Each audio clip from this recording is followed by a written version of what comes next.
Hello बच्चों, चलिए प्रश्न को पढ़ते हैं। निम्नलिखित में कौन पॉलीसेकेराइड है?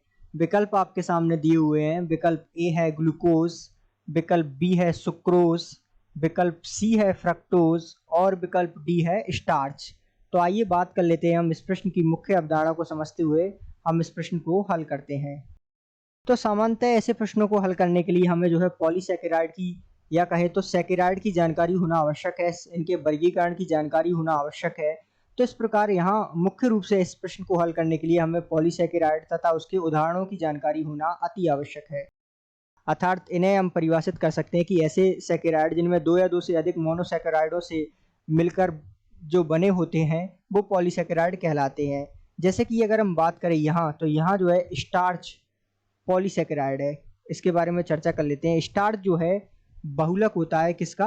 ग्लूकोज का। अर्थात बहुत सारे जो ग्लूकोज होते हैं वो एक लक के रूप में जुड़कर एक बहुलक बनाते हैं और उस बहुलक का नाम है स्टार्च। तो स्टार्च का एक लक कौन है? ग्लूकोज।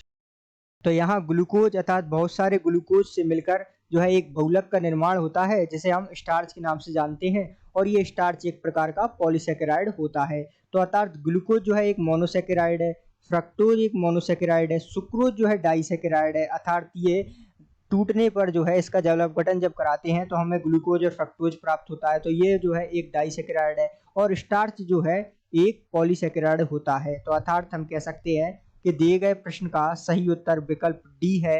आशा करते हैं आपको समझ आया होगा। धन्यवाद।